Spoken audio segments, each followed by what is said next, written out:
Buccaneers. So when you have certain guys that are going to go into the free agency market, that is always the destroyer of a Super Bowl winning team. You're not able to defend because they played so well. They take your coaches, they take your players. You're not able to return that nucleus of guys that was able to win that Super Bowl.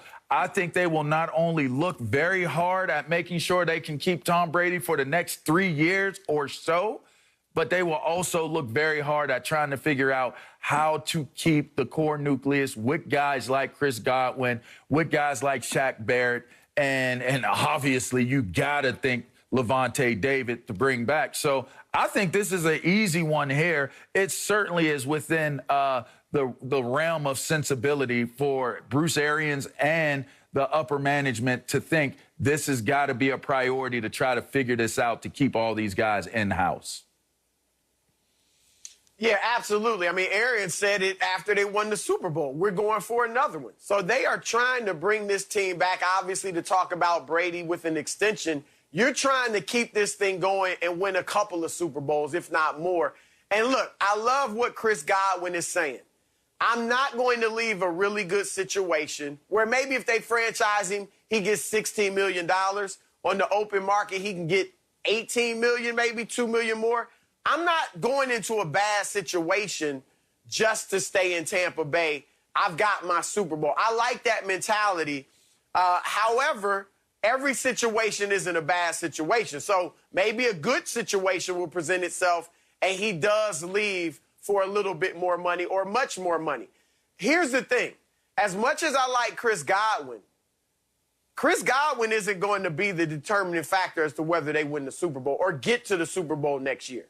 It's like you said, LeVar, they got to bring back Shaq Barrett, Levante David. Those are the priorities. On the offensive side of the football, yes, I want Chris Godwin back. But even if I don't get him back, I've got Mike Evans, arguably, one of the best receivers in the game. I've got Antonio Brown, who, if he plays well next year, guys, and has no problems, he could be in line for big money the year after. So he should be on his best behavior, and we know he's still got game. Obviously, Gronkowski isn't going anywhere. If he plays again, it'll be in Tampa Bay. You got Ronald Jones. I don't think Fournette's leaving. But if he does, I still got Ronald Jones. I got Scotty Miller. I got Tyler Johnson as a receiver. So that team is going to come back ready to win, make the Super Bowl again. They should be the favorites in the NFC. They're going to be better than next year. They're going to be more comfortable with each other. They're more confident. And Brady already sent them a message, because young guys who haven't won a lot can get complacent. We got this Super Bowl. Let's celebrate. Let's party. Let's enjoy it. And they have a hangover the following year. Brady with that Instagram post, a week and a half ago, where he was already out there working out for number 8, that's a sign to the rest of the players, hey, I got 7 of these. And I'm still working hard for another one. Yeah. So all the rest of y'all follow suit. So, yeah, I think Tampa Bay's coming back, and they're coming back strong. Well, the good news, Chris, we have the number. They are favored, according to Vegas, to win the NFC and get back to the Super Bowl. Slight favorites the Tampa Bay Bucks are over Green Bay.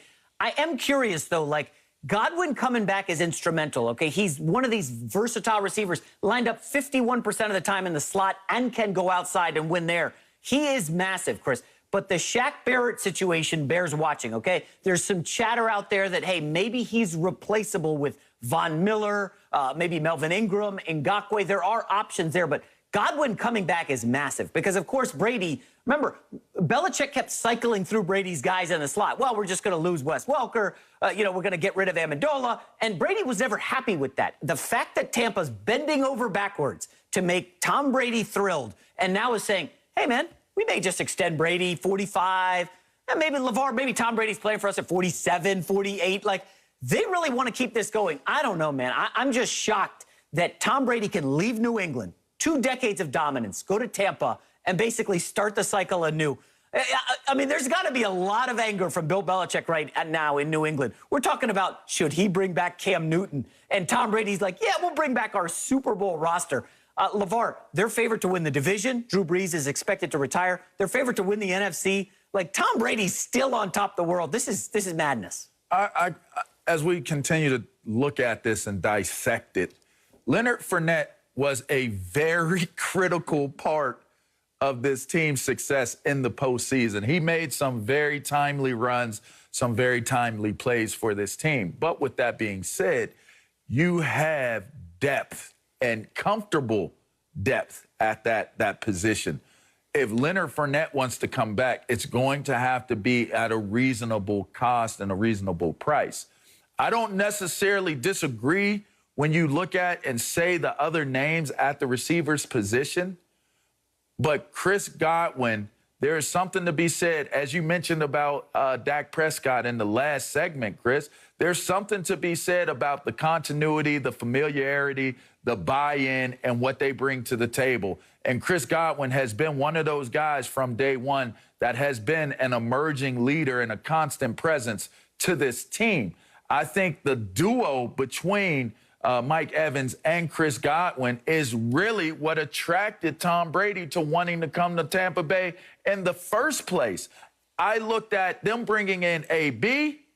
Tom Brady probably did. Bruce Arians didn't even want to bring him in. Byron Leftwich was okay with it, but we bring him in as a piece. We bring Gronkowski in as a piece. Those guys have to be signable. You know why? Because they are just serviceable players. As great as AB has been, as great as AB can be, as great as we will look at AB's career, he is a serviceable receiver for this Tampa Bay team. He has to be signable. Make room to be able to re-sign a guy like Chris Godwin. You don't want to lose the essence of what you created on that offense. And I'll say this, you're right about Shaq Barrett. You want to bring back Shaq Barrett, but the one guy out of, Ndamukong Suh, Shaq Barrett, Levante David is the guy you have to bring back. If you bring back your heartbeat of your defense, you can fill in some of those other spaces and those other places with other guys. But offensively speaking,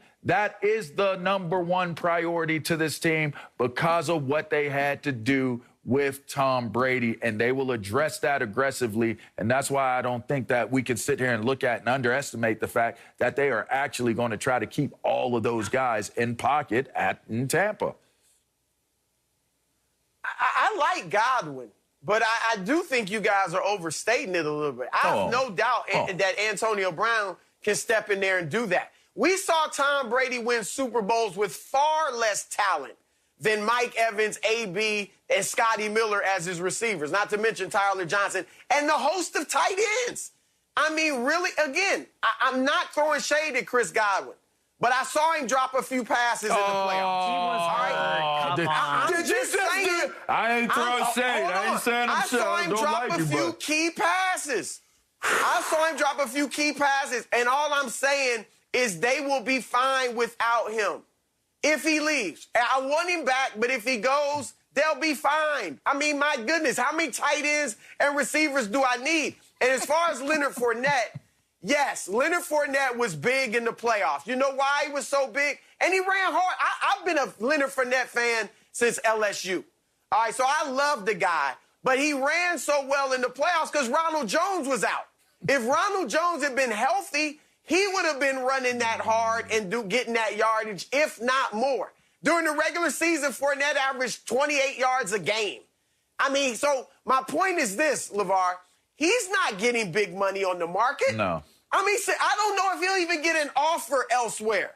So he'll be happy to come back to Tampa Bay. It won't be a ton of money, and he'll be in tow, and I'll have my two-headed running back with him and Ronald Jones. So, again, they'll be back intact, Chris Godwin or not. Yeah. It's pretty nice when you don't have to pay your quarterback $40 million, right? And you can just build out everything around him. How much they going to extend Brady for? Well, he's not. Brady's 30? never demanded top dollar. I do believe he's never been the highest